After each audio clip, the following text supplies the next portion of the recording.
बाबा साहब आम्बेडकर का नाम हो और आपके मन में ये भाव उठे, ये देश अब सुनने के लिए तैयार नहीं है। तो संविधान जिसको दुनिया ने एक जीवंत इकाई के रूप में माना है, एक सामाजिक दस्तावेज के रूप में माना है, विविधता भरे देश के लिए ये एक बहुत बड़ी ताकत के रूप में पीढ़ी दर पीढ़ी अवसर के रूप में काम आता। लेकिन कुछ लोग इसे चूक गए। लेकिन जब बाबा साहब आम्बेडकर के 125वीं जयंती थी, हम सबको लगा कि इससे बड़ा पवित्र अवसर क्या हो सकता है कि बाबा साहब आम्बेडकर ने इस देश को जो बहुत बड़ा नजराना दिया है, उसको हम हमेशा हमेशा के लिए स्मृति ग्रंथ के रूप में याद करते रहें। और इसी में से, और मुझे याद है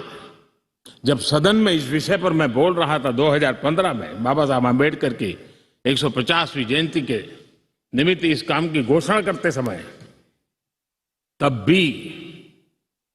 विरोध आज नहीं हो रहा है। उस दिन भी हुआ था कि 26 नवंबर कहां से ले आए, क्यों कर रहे हो, क्या जरूरत थी। बाबा साहब आम्बेडकर का नाम हो और आपके मन में ये भाव उठे, ये देश अब सुनने के लिए तैयार नहीं है। साथियों, हमारा संविधान ये सिर्फ अनेक धाराओं का संग्रह नहीं है। हमारा संविधान सहस्त्रों वर्ष की भारत की महान परंपरा, अखंड धारा, उस धारा की आधुनिक अभिव्यक्ति है।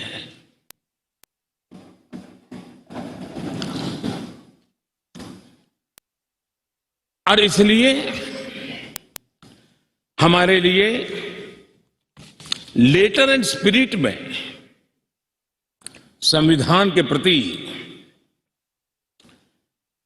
समर्पण, और जब हम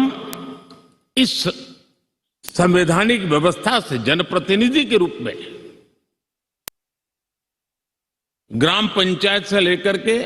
संसद तक जो भी दायित्व निभाते हैं, हमें संविधान के लेटर एंड स्पिरिट को समर्पित भाव से ही हमें अपने आप को हमेशा सज्ज रखना होगा। और जब ये करते हैं तो संविधान की भावनाओं को कहां चोट पहुंच रही है, उसको भी हम नजरअंदाज नहीं कर सकते हैं। और इसलिए इस संविधान दिवस को हमें इसलिए भी मनाना चाहिए कि हम जो कुछ भी कर रहे हैं वो संविधान के प्रकाश में सही है कि गलत है, हमारा रास्ता सही है कि गलत है। हर वर्ष संविधान दिवस बनाकर के हमने अपने आप को मूल्यांकन करना चाहिए। अच्छा होता देश आजाद होने के बाद 26 जनवरी प्रजासत्ताक पर्व की शुरुआत होने के बाद हमें 26 नवंबर को संविधान दिवस के रूप में देश में मनाने की परंपरा बनानी चाहिए थी, ताकि उसके कारण हमारी पीढ़ी दर पीढ़ी संविधान बना कैसे, कौन लोग थे इसको बनाते थे, किस परिस्थितियों में बना, क्यों बना, हमें संविधान कहां ले जाता है, कैसे ले जाता है, किसके लिए ले जाता है, इन सारी बातों की हर वर्ष अगर चर्चा होती है तो संविधान जिसको दुनिया ने एक जीवंत इकाई के रूप में माना है, एक सामाजिक दस्तावेज के रूप में माना है,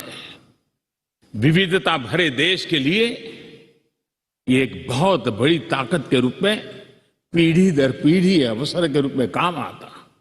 लेकिन कुछ लोग इसे चूक गए। लेकिन जब बाबा साहब आम्बेडकर के 125वीं जयंती थी, हम सबको लगा कि इससे बड़ा पवित्र अवसर क्या हो सकता है कि बाबा साहब आम्बेडकर ने इस देश को जो बहुत बड़ा नजराना दिया है, उसको हम हमेशा हमेशा के लिए स्मृति ग्रंथ के रूप में याद करते रहें। और इसी में से, और मुझे याद है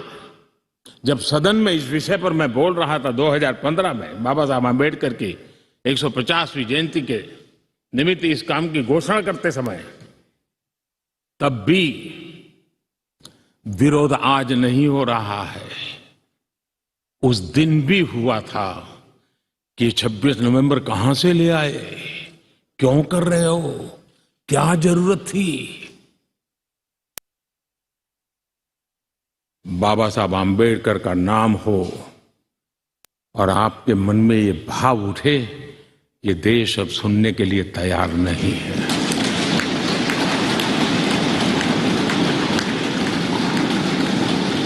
और आज अब भी बड़ा दिल रख करके खुले मन से बाबा साहब आम्बेडकर जैसे मनीषियों ने देश को जो दिया है, इसका पुण्य स्मरण करने की तैयारी ना होना, ये भी एक चिंता का विषय है।